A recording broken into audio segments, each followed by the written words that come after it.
Hello friends, कैसे हैं आप सभी। उम्मीद है अच्छे होंगे। और आइए आज हम सभी बात करते हैं सीडीपी के पूरे 25 क्वेश्चंस, जिसमें अगर आप याद कर लिए हैं तो इस वीडियो को देखें और निश्चित अधिक से अधिक मार्क्स लाएं। यदि आप CTET या UPTET की तैयारी कर रहे हैं तो यह वीडियो आपके लिए बहुत ही इम्पोर्टेंट होने वाला है। वीडियो बिना स्किप किए हुए पूरा देखें और सही सही उत्तर दें और मिलान करें कि आपका CDP की तैयारी कैसी है। तो चलिए चलते हैं पहले क्वेश्चन की ओर। और ये है हमारा पहला क्वेश्चन आज का। अधिगम की अभिप्रेरणा को किस प्रकार कायम रखा जा सकता है। ध्यान दें, अधिगम की अभिप्रेरणा को किस प्रकार कायम रखा जा सकता है। बच्चों को दंड देकर ये तो हो ही नहीं सकता। अगर आप बच्चे को दंड देंगे तो बच्चा कुछ सीख ही नहीं पाएगा। दूसरा है प्रवीणता अभिमुखी लक्ष्यों पर जोर देकर। आप बच्चों को अभिमुखी लक्ष्यों पर जोर देकर हाँ ये कर सकते हैं। बच्चों को बहुत आसान क्रियाकलाप देकर नहीं। अगर बच्चों को आप आसान क्रियाकलाप देंगे तो बच्चे अधिक सीख ही नहीं पाएंगे। यंत्रवत याद करने पर जोर देकर ये भी नहीं हो सकता है। यानी इसका सही उत्तर है बी, प्रवीणता अभिमुखी लक्ष्यों पर जोर देकर आप बच्चे को अधिगम की अभिप्रेरणा सिखाने का काम कर सकते हैं। दूसरा प्रश्न है, अधिगम की सर्वोत्तम अवस्था कौन सी है। ध्यान दें, अधिगम की सर्वोत्तम अवस्था कौन सी है। उच्च उत्तेजना, उच्च भय। अगर बच्चों में उत्तेजना होगी, भय होगी तो बच्चा तो कुछ सीख ही नहीं पाएगा, इसलिए ये गलत है।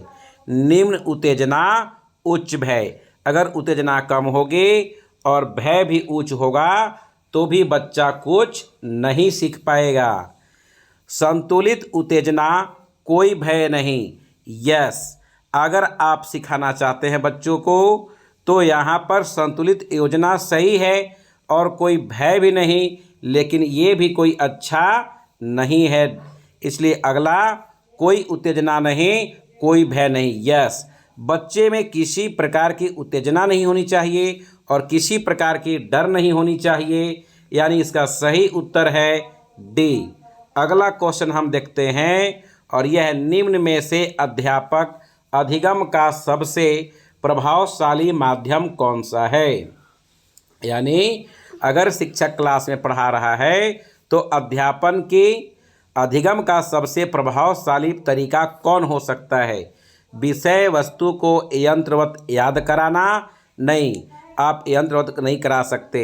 संकल्पनाओं के बीच संबंध खोजना, बिना विश्लेषण के अवलोकन करना, अनुकरण, नकल और दोहराना। बच्चा अगर नकल करेगा क्या सीखेगा, कुछ भी नहीं।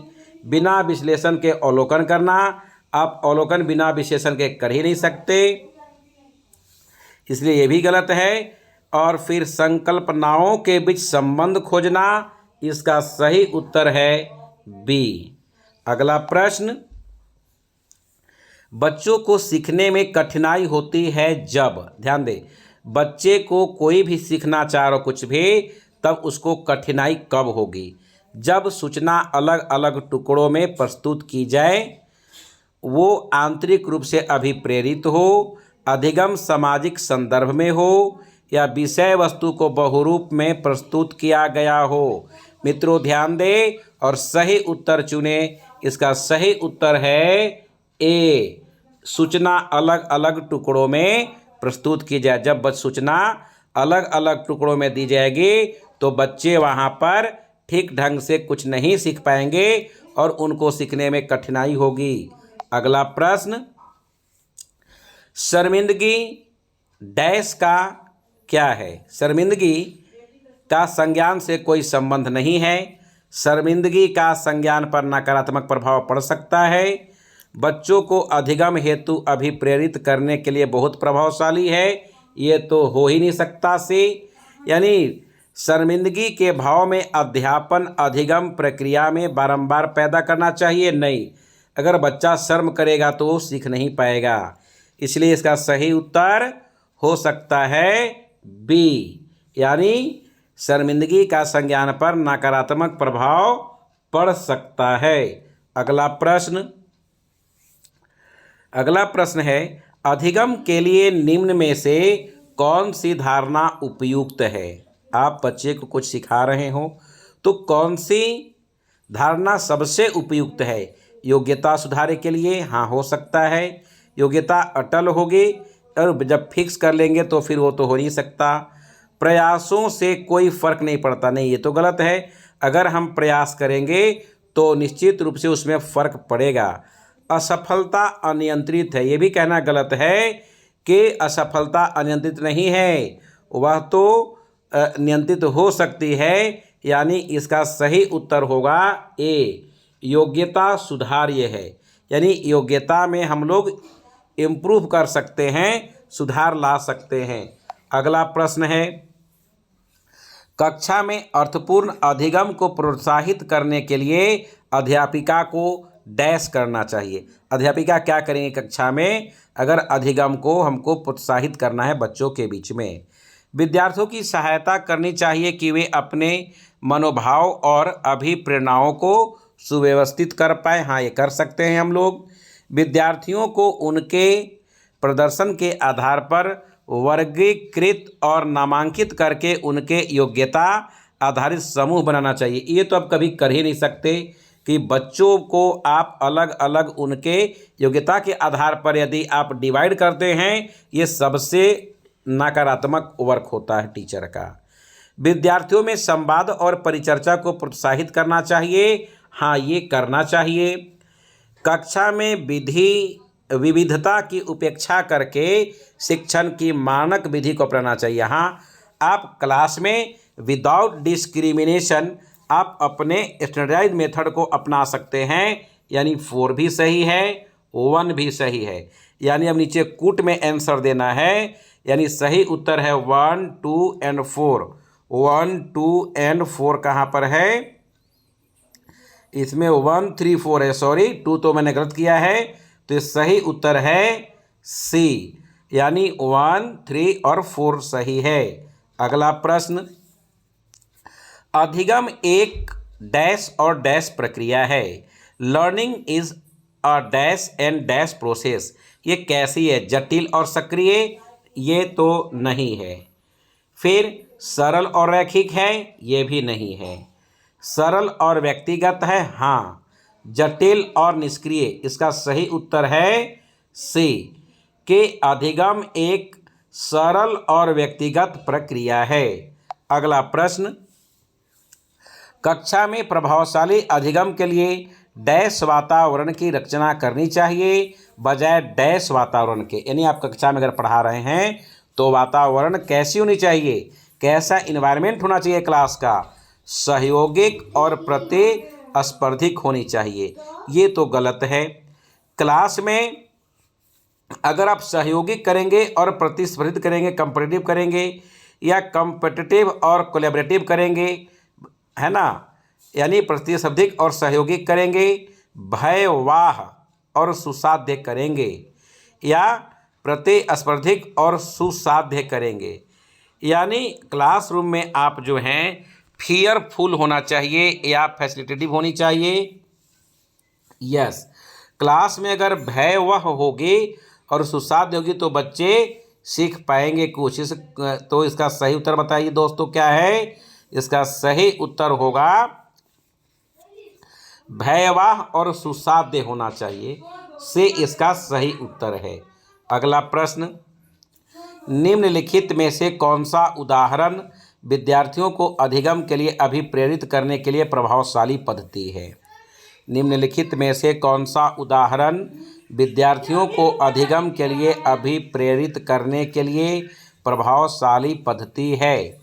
पाठ उपलब्ध करना, विशेषकर जब विद्यार्थी कोई नया कौशल सीख रहे हो या सीखने से ज़्यादा कार्य पूर्ण करने पर बल देना, या वे कार्य देना जो बिल्कुल सरल हो, या प्रतियोगिताओं के लिए बहुत अवसर उत्पन्न कराना।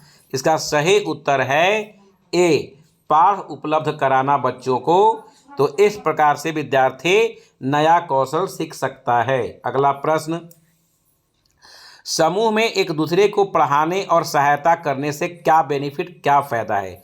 अगर आप समूह बनाए हैं, उसमें एक बच्चा दूसरे बच्चे को आपस में मिलजुल कर पढ़ रहे हैं, तो इसका क्या सही उत्तर हो सकता है। बच्चे स्वयं की चिंतन प्रक्रिया का अपेक्ष कर सकते हैं और संज्ञानात्मक क्रियाकलाप के उच्च स्तर पर पहुंच सकते हैं। हाँ, ये तो अच्छा सही लग रहा है। बच्चों में भ्रांति उत्पन्न हो सकती है जो उनके अधिगम में हस्तक्षेप करती है। हाँ, ये भी हो सकता है। बच्चों का ध्यान भंग हो सकता है और यह एक प्रभावशाली शैक्षिक पद्धति नहीं है। बच्चों में प्रतिस्पर्धात्मक प्रवृत्ति उत्पन्न होती है जो कि विभिन्न में विघ्न और रुकावट पैदा कर सकती है। नहीं, बच्चे स्वयं की चिंतन प्रक्रिया पर अपेक्ष कर सकते हैं और संज्ञानात्मक क्रियाकलाप के उच्च स्तर पर पहुंच सकते हैं अगर बच्चे एक दूसरे को पढ़ाएंगे। तो इसका सही उत्तर है ए। अगला प्रश्न, संरचनावादी ढांचे में अधिगम प्राथमिक रूप से, अगर संरचनावादी ढांचे में अधिगम प्राथमिक रूप से कैसी है। यंत्रवत याद करने पर आधारित, प्रबलन पर केंद्रित, अनुबंधन द्वारा अर्जित, अवबोधन की प्रक्रिया पर केंद्रित। सही इसका उत्तर है बी, प्रबलन पर केंद्रित। अगला प्रश्न है, अनेक घटनाओं के बारे में बच्चों के द्वारा बनाए गए सहजानुभूत सिद्धांतों के संदर्भ में एक शिक्षिका को क्या करना चाहिए। आपके क्लास में बच्चे आते हैं और अलग अलग प्रकार के सिद्धांत को लेकर आते हैं, तो आप ऐसी स्थिति में क्या करेंगे। बच्चों के इन सिद्धांतों को अनदेखा करना चाहिए, बच्चों को दंडित करना चाहिए, बार बार याद करने के द्वारा एक सही सिद्धांत से बदल देना चाहिए, या प्रतिकूल प्रमाण एवं उदाहरणों को प्रस्तुत करके बच्चों के इन सिद्धांतों को चुनौती देनी चाहिए। इसका सही उत्तर है प्रतिकूल प्रमाण, है ना, डी। अगला प्रश्न, बच्चों को अधिगम गतिविधियों में भागीदारी करने के लिए लगातार पुरस्कार देना व दंड का प्रयोग करने से क्या प्रभाव पड़ता है। अगर बच्चों को आप क्लास में बार बार उसको किसी कार्य के लिए प्राइज दे रहे हैं या किसी कार्य सही गलत करने के चलते उसको दंड दे रहे हैं, इससे क्या हो सकता है। बाहरी अभिप्रेरणा कम होती है, आंतरिक अभिप्रेरणा बढ़ती है।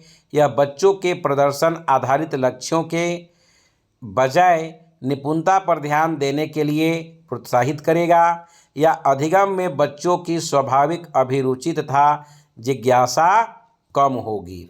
हाँ, तो इसका सही उत्तर है कि बच्चों की बाहरी अभिप्रेरणा जो है वह कम होगी। अगला प्रश्न, निम्नलिखित में से कौन सी प्रथाएं सार्थक अधिगम को बढ़ावा देती है। देखें, सार्थक अधिगम को बढ़ावा देने के इसमें कौन से हैं। शारीरिक दंड, पहले ही मैंने बात किया कि कभी हम लोग शारीरिक दंड दे नहीं सकते, है ना, कॉर्पोरल पनिशमेंट तो देना ही नहीं चाहिए। फिर सहयोगात्मक अधिगम पर्यावरण, हाँ, ऐसी हमारी अधिगम हो कि बच्चे को सहयोग हो, सतत एवं समग्र मूल्यांकन हो, हाँ, ये होनी चाहिए। और फिर निरंतर और तुलनात्मक मूल्यांकन, हाँ, ये भी होनी चाहिए, है ना। यानी इसका सही उत्तर है 2, 3, 4, यस, डी में सही उत्तर है। ओके, अगला प्रश्न है, शिक्षक बच्चों की जटिल अवधारणाओं की समझ को किस प्रकार सहज कर सकते हैं। बच्चे के पास कोई प्रश्न है जो जटिल है, तो ऐसी अवधारणाओं को शिक्षक उसको आसान कैसे कर सकते। एक व्याख्यान देकर, प्रतियोगितात्मक अवसर की व्यवस्था करके, बार बार यांत्रिक अभ्यास के द्वारा, या अन्वेषण एवं परिचर्चा के लिए अवसर उपलब्ध करके। यस, सही उत्तर है डी।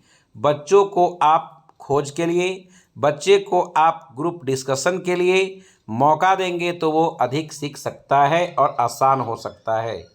अगला प्रश्न, निम्नलिखित में से कौन सा कारक कक्षा में सार्थक अधिगम का पक्ष लेता है? 4 चीज़ें हैं जो बच्चे क्लास में करते हैं, है ना?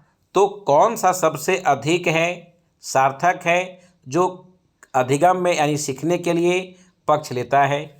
बच्चों को पढ़ने के लिए अभिप्रेरित करने हेतु परीक्षणों की संख्या को बढ़ाना, बच्चों को पढ़ने के लिए अभिप्रेरित करने हेतु पुरस्कारों को बढ़ावा देना, निर्देश के लिए केवल व्याख्यान विधि को अपनाना, या विषय वस्तु तथा बच्चों के संपूर्ण कुशल क्षेम एवं अधिगम के प्रति सच्चा सरोकार रखना। यस, इसका सही उत्तर है डी। अगला प्रश्न, निम्नलिखित में से कौन सी शिक्षण अधिगम के लिए एक प्रभावशाली शिक्षण प्रणाली नहीं है?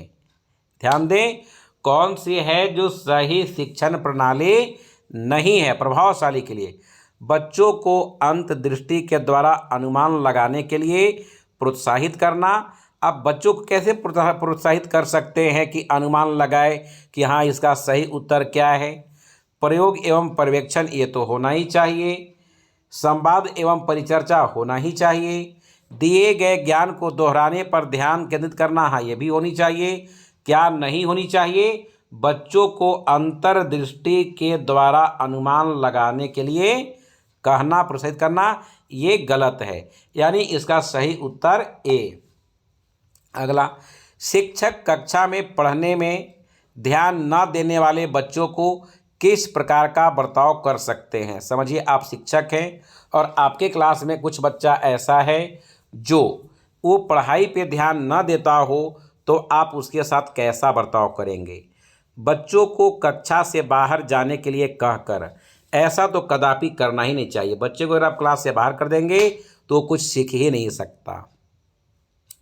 पूरी कक्षा के सामने उन्हें बार बार डांट कर, ध्यान दें, बच्चे को कभी भी उनके बच्चों के सामने अगर डांटेंगे तो फिर उसका उनके ऊपर नकारात्मक प्रभाव पड़ेगा। उनसे बात करके तथा उनकी अरुचि का कारण जानने की कोशिश करके, हाँ ये लगता है कि बच्चे में क्या प्रॉब्लम है और उसके प्रॉब्लम को जानिए तो बच्चा के पढ़ाई में आप ध्यान ला सकते हैं। बच्चा कोई भी पढ़ाई क्यों नहीं करता? क्योंकि उसका कुछ ना कुछ प्रॉब्लम होता है और उस अरुचि के चलते बच्चा पढ़ाई में ध्यान नहीं दे पाता है। तो इसका सही उत्तर सी है। ऐसे हम डी भी देखते हैं, उन्हें गृह कार्य के रूप में अत्यधिक वर्कशीट देकर, हाँ ये कर सकते, लेकिन ज़्यादा सही है सी। अगला प्रश्न है, संरचनावादी उपागम बताता है कि डैश ज्ञान की संरचना के लिए अत्यंत आवश्यक है। ध्यान दें कि संरचनावादी उपागम क्या बताता है कि डैश ज्ञान की संरचना के लिए अत्यंत आवश्यक है। क्या? विद्यार्थी का पूर्व ज्ञान, अनुबंधन, दंड, यंत्रवत याद करना। डी भी नहीं होगा, दंड देना ही नहीं है बच्चों को, और अनुबंधन हो सकता है, लेकिन सही ज़्यादा उत्तर इसमें विद्यार्थी का पूर्व ज्ञान है। अगर आप विद्यार्थी के प्रीवियस नॉलेज को जानते हैं तो फिर उस आधार पर उस बच्चे को नया चीज़ सिखाएंगे। अगला प्रश्न, बच्चे अनेक घटनाओं के बारे में सहजानुभूत सिद्धांत की संरचना करते हैं। इस पृष्ठभूमि में एक शिक्षक को क्या करना चाहिए? संवाद के द्वारा बच्चों की इन अवधारणाओं को चुनौती देनी चाहिए, बच्चों के इन विचारों को खारिज करना चाहिए, बच्चों के विचारों एवं सिद्धांतों को अनदेखा करना चाहिए, बच्चों के इन विचारों के लिए डांटना चाहिए क्योंकि ये विचार उनके शिक्षण में हस्तक्षेप करते हैं। इसका सही उत्तर क्या हो सकता है? बच्चे अनेक घटनाओं के बारे में सहजानुभूत सिद्धांत की संरचना करते हैं। इस पृष्ठभूमि में एक शिक्षक को क्या करना चाहिए, है ना?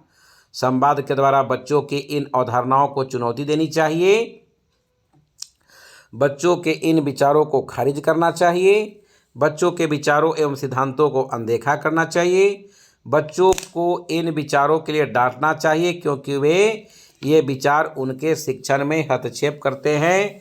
नहीं। इसका सही उत्तर है ए, संवाद के द्वारा बच्चों के इन अवधारणाओं को चुनौती देनी चाहिए। अगला प्रश्न, निम्नलिखित में से कौन से कारक अधिगम को प्रभावित करते हैं? यानी सीखने की प्रक्रिया को इसमें से क्या प्रभावित कर सकता है? विद्यार्थी की अभिरुचि, हाँ, अगर बच्चा का कितना मन लग रहा है इसमें सीखने प्रभावित होंगे।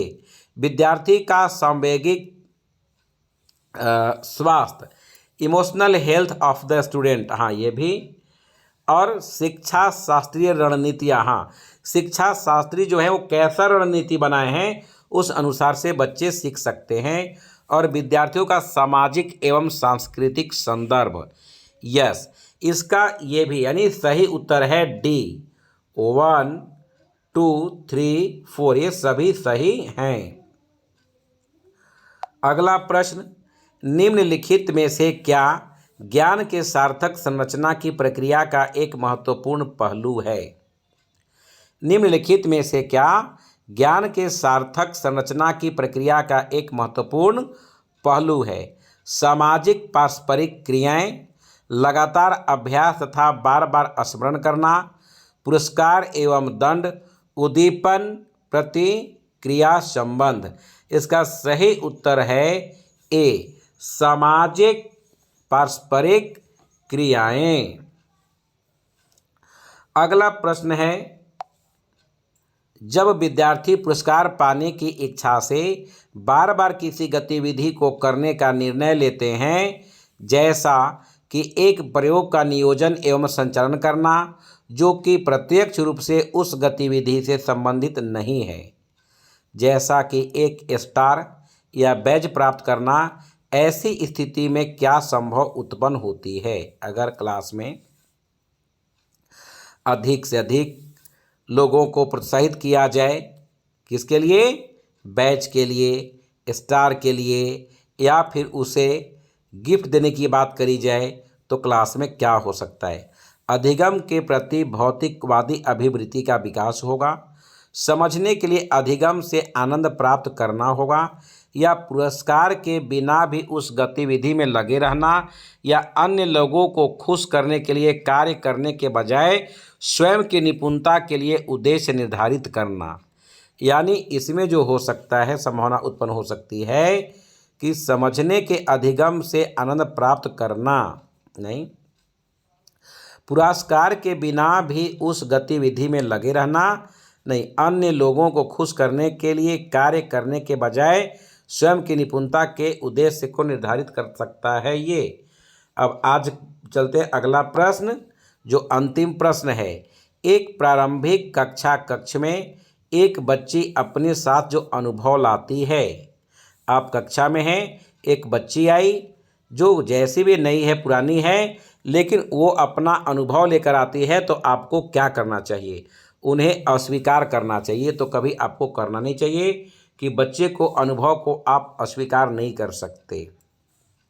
फिर उसकी उपेक्षा करनी चाहिए, नहीं, आप निगलेक्ट भी नहीं कर सकते उसको, उन पर ध्यान नहीं देना चाहिए, नहीं, आपको उनकी बातों पर ध्यान देना चाहिए, उन्हें शामिल कर उनका संचय करना चाहिए। यस, सबसे सही ये है कि आप उस बच्चे के जो भी चीज़ है उसको बिल्ड ऑन करें, इस प्रकार से वो बच्चा ज़्यादा सीखेगा। तो दोस्तों, ये थे आज के 25 प्रश्न। आपने कितना नंबर पाया कमेंट करके मुझे ज़रूर बताएं। थैंक यू वेरी मच आप सभी को। वीडियो अच्छा लगे सब्सक्राइब करें, लाइक करें, शेयर करें, और फिर अगले वीडियो में हम कुछ नए प्रश्न लेकर आएंगे जो आपके लिए बहुत ही महत्वपूर्ण होगा। तब तक के लिए आप सभी को थैंक यू वेरी मच।